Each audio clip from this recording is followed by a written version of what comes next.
Hi, it's KCCK's Culture Crawl. I'm Dennis Green, and my guest today is Steve Shanley, director of the Cedar Rapids Municipal Band, hip deep in their returned season. And who is up this week, Steve? Well, we have a packed week, Dennis, with our celebration of America, patriotic pops.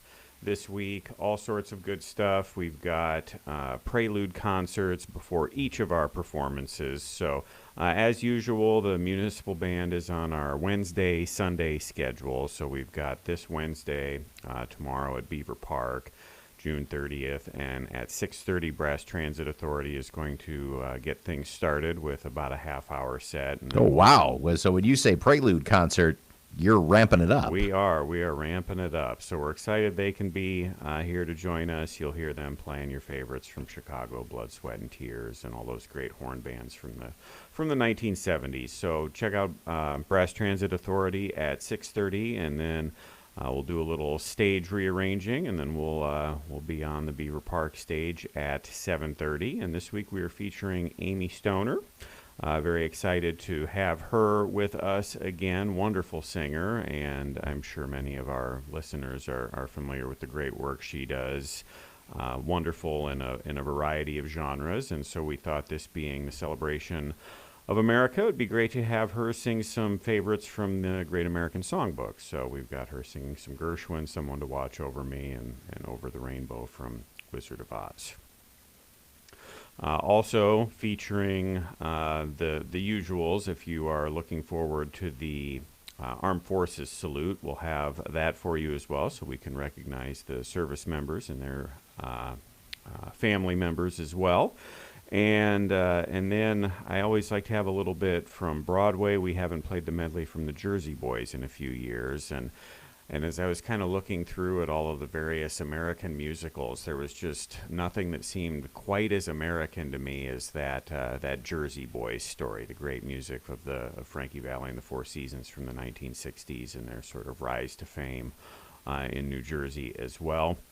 And I will be leading the children on our annual parade as we perform the Stars and Stripes Forever to conclude our concert.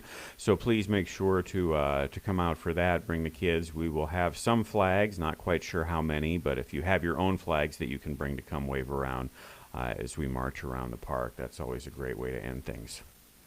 And then will the concert doing anything different for Sunday? Because that is the 4th of July. That is the 4th of July, and that one is over in Guthridge Park at a cool little venue. We're under the pavilion there. Parking is great. That's a wonderful location. That pavilion is newish too. It is. It not? We've been playing there the last few years. But yeah, it's a wonderful little park, and we often have our members, our audience members, come up to me afterwards and say, "I didn't even know this park was out here. What a great location." So little gem here in Cedar Rapids, Guthridge Park. No Brass Transit Authority at 6:30, but we do have the Derecho Winds Woodwind Quintet, one of the groups that was featured on our series of live streams, and Lisa Wissenberg leads that great group, so that will be at 6:30, and they'll play about a half-hour set as well, and then we'll repeat the program with Amy Friedl Stoner at 7:30.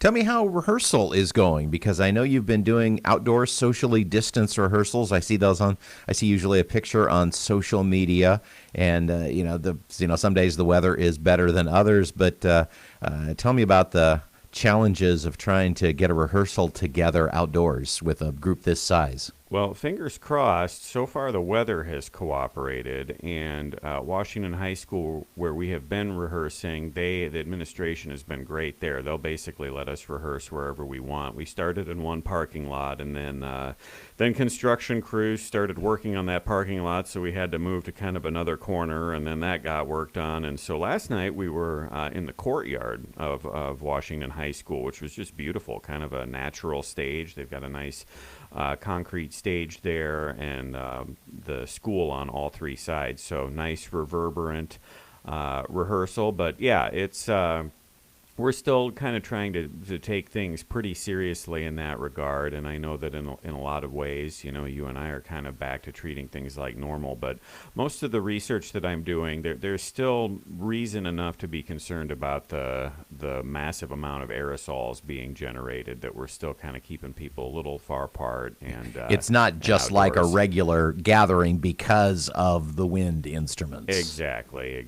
You and I having this conversation here is a little bit different than, say, getting 40 woodwind and brass players all together in an enclosed space for a long period of time. So, and like I said, we've been lucky. Washington and the weather has been cooperating, and these musicians are so wonderful. It's cut rehearsal time down a little bit, but we're still able to get them in and get everything polished, and really pleased with how it's sounding. And in fact, after one of the first concerts, Michael Dougherty happened to be back in town passing through. He had a premiere in Omaha, and he always likes to come hear the band when he's in town. And I talked to him afterwards, and he said, at the University of Michigan this year, we were discussing, the band director and I, that having the students having some space around them, they could hear better, they could hear themselves better, and I thought the overall product was better. And I got to admit, I'm kind of starting to notice the same thing and hear some things from the musicians in the municipal band too. A lot of them saying, well, my wife on the way to rehearsal last night said I can usually hear the French horn player next to me and the trumpet player behind me, and that's it. And she said, and I feel like this year with this setup and being spread out, I can hear all sorts of instruments and parts that I've never heard before. So some advantages, I suppose. It's Patriotic Pops with the Cedar Rapids Municipal Band, Wednesday and Sunday. Wednesday at Beaver Park and Sunday at Guthridge Park in Hiawatha. Start time is 7:30 as always. 7:30 for us, 6:30 for those Prelude concerts. And go find us on crmuniband.org on Facebook. Shout out to our great social media guy, Rob Klein, who does such a wonderful job taking pictures and posting. Even if you don't ever intend to watch one of our concerts, I think our account has been a pretty good follow recently with him. So make sure to follow us for either our most recent information or the most recent hilarity that Rob Klein is providing for us. Steve Shanley from the Cedar Rapids Municipal Band. Thanks, Steve. Thanks, Dennis. You can hear the Culture Crawl live on the radio most Thursdays and Fridays, and occasionally on Tuesdays during the summer, live on the radio at 10:20, or download the podcast, watch or listen on your own schedule at kcck.org/culture, or using your favorite podcast app. I'm Dennis Green, and I'll talk to you later.